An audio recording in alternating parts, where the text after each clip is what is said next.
Skirted off with my Mustang. Minus the bumper, bro.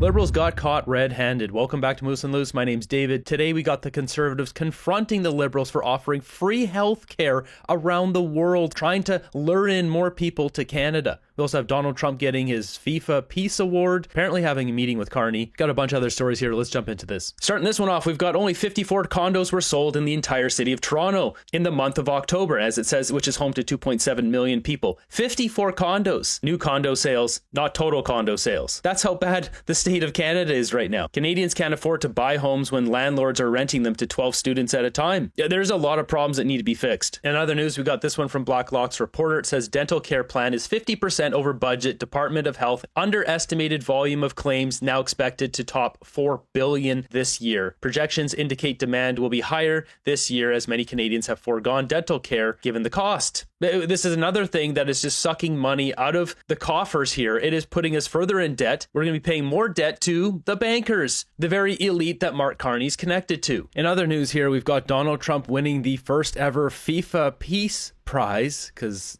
I didn't expect that. And please welcome the very first winner of the FIFA Peace Prize, the 45th and 47th President of the United States of America, Mr. Donald J. Trump. Please.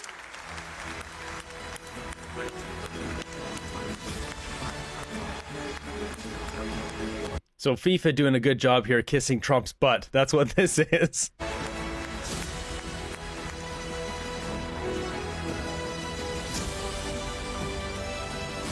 Thank you. Thank you, Mr. President. Look at this. They made a trophy and everything for him. Mr. President, this is your prize. This is your Peace Prize. There is also a beautiful medal for you that you can wear everywhere you want to go. Right now. Okay, let me hold. Fantastic. Excellent. This is so weird. Like, when you get a medal, somebody should be putting it on him. Like, this is just already kind of a mess. And you will receive also, of course, a certificate which reads out, and I would read it Why is FIFA giving out peace prizes? This is, come on, what is this? out with your permission. What are the reasons for you receiving this FIFA Peace Prize? Football unites the world. So the FIFA Peace Prize is presented annually on behalf of the billions of football-loving people from around the world to a distinguished individual who exemplifies an unwavering commitment to advancing peace and unity throughout the world through their notable leadership. You know what? It's basically FIFA is like sticking it to Nobel, the Nobel Peace Prize. That's what they're saying. You guys didn't give it to Trump. He ended a bunch of these conflicts. We're going to give him a peace prize. So Trump goes on to give some remarks here, and he does mention Carney here. Never seen anything like it. We've had a tremendous relationship, working relationship with Canada. We have our Prime Minister of Canada there, and we have our President of Mexico. And we've worked closely with those two countries, and the coordination and friendship and relationship has been outstanding, and I want to thank you both very much, and your countries very much. But most importantly, I just want to thank everybody. The world is a safer place now. The United States 1 year ago was not doing too well, and now I have to say we're the hottest country anywhere in the world, and we're going to keep it that way. Thank you all. This is an interesting time here because Trump, he just got a big award for Peace Prize. This is what he wanted. He's wearing a medal. If Mark Carney wants to get a deal, this is the time to do it, is right now, this weekend, talking to Trump. Hey, let's get a deal here. Let's work this out. This is the moment here. I don't think he's going to come back with one, but if there's any moment throughout the past year, this would be it. Or at the very beginning. Make it make sense. We've got this one. Breaking in a huge move. Secretary Marco Rubio is ordering U.S. diplomats to pressure their host governments to end most immigration due to its existential threat. The diplomats instructed are in Europe, Canada, New Zealand, and Australia. They're encouraging us to end mass immigration because, well, it's destroying all of our countries. Isn't this something? Moving ahead, I thought this was interesting. I was told this was a conspiracy theory. It's actually a 177-page UN report. Replacement migration. This is, in fact, a real report, I believe back from 2001. There it is, March 2000, sorry. 170-odd pages of this. This was planned years ago. Check out this bombshell here. Federal Immigration Department have been caught advertising Canada's free health care around the world, dangling it like a carrot to entice immigrants to Canada. Meanwhile, 6.5 million Canadians don't have a family doctor or access to care. This is well written here by Sean. I saw this advertisement going around. I'm pleased to see Dan bringing this up. October 13th, the Immigration Department made a post on social media to promote Canada's free healthcare system to potential newcomers. It was viewed on Twitter almost 2 million times worldwide. Who approved this post when 6.5 million Canadians don't have access to a family doctor?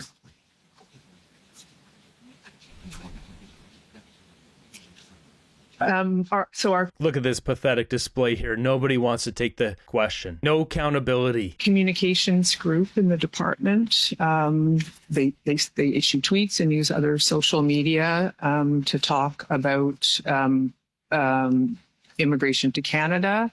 Some of the things that they include in that communication would be the situation in Canada, obviously people coming from other countries. There are a lot of things to consider if you're thinking about a big move to another country. So I think it was part of some of those efforts to talk about not only the process in getting here, but what Canada's like, where that information was put. Is the minister aware of these communications? I don't know if she would be aware. She would not be aware of some of the day-to-day routine communications that go out from the department. It's every day with these Liberals. All they do is get a little stinky cheese face. I don't know if he's aware. I don't know. Like, come on, they're advertising our free healthcare around the world. They're bringing in people who don't have skills that are going to burden our system and not contribute to our GDP. Recently, Trump said nobody from Somalia can come to America because the average IQ over there is so low. I wouldn't be surprised if the Liberals did the opposite. Flew some planes over there to bring people over from Somalia. They're doing everything possible to destabilize our democracy here. We see it every day. They allow the crime to run rampant here. They're bringing in crime, and then it allows them to bring in draconian power and control over the population. Like, oh, there's so much crime, we need to have more power and more control, when really it's a Liberal made problem. I think anyone who comes into Canada should have to pay into our healthcare system in some way. You have to invest in it. The older you are, the more you should have to pay because you're going to use it more. That's not fair to the rest of us. I see this so common. I had an ex-wife who's Chinese, and so many people from Hong Kong and China, they send their grandmother over here to use and take advantage of our healthcare system. This must end. It's not free. We pay very high taxes for it. Yeah, and the care is awful. It takes forever to get in to get anything done, as there's been reports of numerous people perish in the waiting rooms. It never used to be bad. When I was a kid, the healthcare was amazing. More talk of CUSMA being canceled. This isn't going to be the easiest thing for Trump to do. He needs Congress on board, but there is a 6-month clause in there that they could leave CUSMA. Free trade between Canada and the U.S. and Mexico is in the spotlight this week. High-stakes hearings are taking place in Washington as the Trump administration considers whether to renew, to renegotiate, or to withdraw from the North American trade deal. Business leaders who've testified so far want it to continue. CBC's Katie Nicholson is in Washington for us. Katie, you've been listening in on these hearings. So what's being said today? You know, a lot of the same flavor that was sort of heard yesterday from some of the agricultural stakeholders. Today we heard from the auto industry, from steel stakeholders. It's the same message. They like CUSMA. They don't want to lose it, but it's not perfect. We heard from steel producers talking a little bit about how much they like those Section 232 tariffs, and despite that, they still want to hold on to CUSMA and sort of renegotiate certain terms. It was a time to really bring forward their wish lists. So talking about wanting to bring Canada and Mexico more in line with the U.S. around the tariffs on foreign steel and imports that way, particularly targeting Chinese steel. A lot of complaints throughout that session about sort of an infiltration of Chinese steel To the North American market. From the auto industry, we heard really some impassioned pleas around the importance of CUSMA, particularly from some executives who were in from Michigan. There was one who actually said, CUSMA is more important than ever now because of all of these other trade deals that are being struck with other countries, pointing to Japan. So obviously CUSMA is the most important agreement we have because it affects 85% of our products. I can't figure out what's going on here. I think it'd be an economic catastrophe for all three countries, including the United States, because of the relationship we have. It is the most consequential trade agreement on the planet, benefits the U.S., Canada, and Mexico dramatically, and it would be a mistake to break up such a proven partnership that frankly has room for improvement, is going to be even more important in the future. So what I can't figure out here is this is being pushed on CBC, and CBC, especially the power and politics, the political wing here, has been the mouthpiece for Mark Carney. So are they trying to fearmonger this now? They could potentially be doing that for another election, to use this CUSMA thing as another scare tactic to help Mark Carney get elected with a majority government. Now, the question is Donald Trump working with Carney on this? Because we saw that big deal with Brookfield, $80 billion, nuclear power, Cameco, all that. So what is going on here? Is Donald Trump working with Carney and this is just phase two? Is he not working with Carney? He's just, Trump's cleaning our clock. Is Trump just being Trump and negotiating hard and using whatever he can? Because this isn't just a simple stroke of the pen for Trump. He needs Congress on board to do this. So this is not going to be easy. What's probably most likely is Trump is just using this as a negotiating tool to try to scare Carney into more concessions. Time will tell here as this plays out. We've also got this. A man was arrested in Britain because he posted a picture online of him with a pew-pew in America. That's right. In America, holding a pew-pew, he gets arrested in Britain. That's how dumb Britain has become. This is why we cannot become like Britain. While we're talking about Britain, we have the police here removing offensive stickers off of cars. This is a real thing. This seems like a joke, a clown show, but this is the honest truth of how bad this country is now. You can film me, Mr. Thompson, no problem. All I'm doing is removing what has been reported as an offensive sticker. Okay? And then I'll give you the stickers. Okay? As you can see, it's undamaged. You can have it back. It's not a problem. There's no damage to the vehicle. No damage to the sticky. Okay. I tried to ask you to do it. And we're doing this because what we don't want to do, Mr. Thompson, is to prosecute you. Prosecute me, fella. Public order. Prosecute me. Well, prosecute me. No. I think you got damn right liberty to tell you the truth, fella. Do you? Yeah, I do. You've tried to discuss. You do? I think you got damn right liberty, mate. Actually, I think you got damn right liberty. Well, that is your... touching my property. Yeah. Well, you're causing the public place. Wow. They have gangs of migrants that go around and attack women and force themselves on them. They charge the women for when they get attacked. Then they're going around and taking stickers off of vehicles. I don't even know what that sticker is, but this is just preposterous, guys. There's real problems in life, and this is not one of them. It's not just in the UK. Look what they're doing in China. A single tweet that criticized the government can cost you 50 social credit points, leading to arrest and blacklisting. This can affect your career, your ability to take a train, your internet speed, even your children's access to education, or worse, it forces you to become homeless. Leo Hu recently tried to book a flight. He was told he was banned from flying because he's on the list of untrustworthy people. Leo is a journalist who was ordered by a court to apologize for a series of tweets he wrote, and was then told his apology was insincere. I can't buy property. My child can't go to private school, he says. You feel you're being controlled by the list all the time.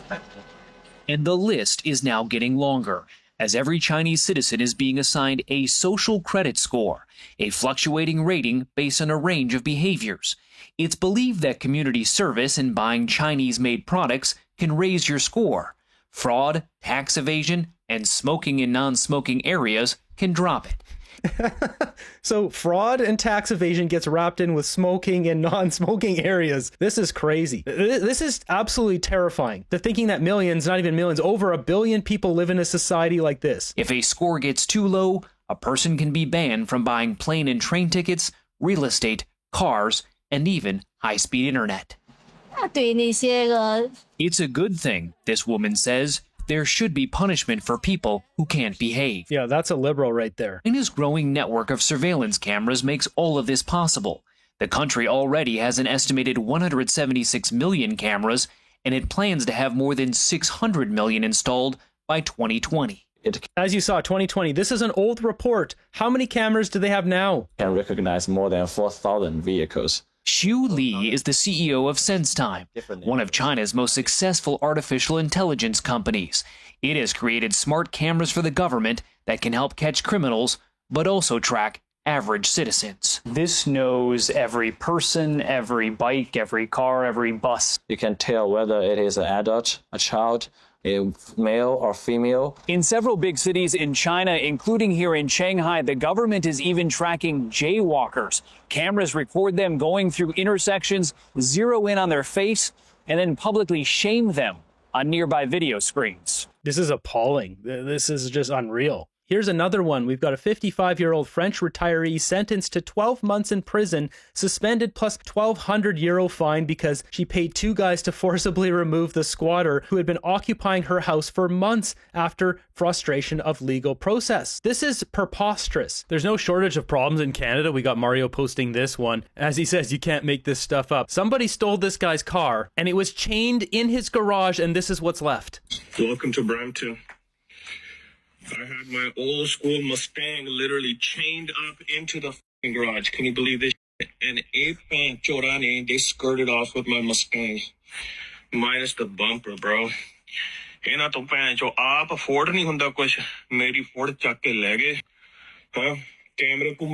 Doug Ford isn't doing anything about it, and he has the ability to do it. You want to know how, and you want to know why?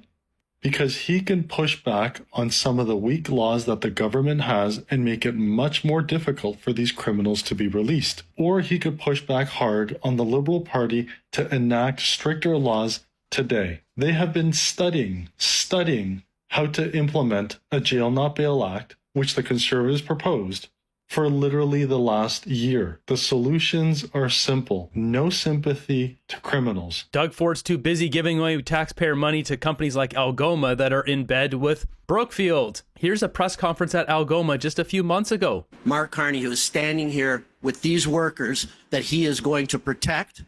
We will be there for you through and through. We're going to win this trade battle with this man. Thank you very much. Ladies and gentlemen, put your hands together. Well, that's not true, is it? These people lost their jobs, but Algoma CEOs, they still getting their big bonuses. Don't worry about that.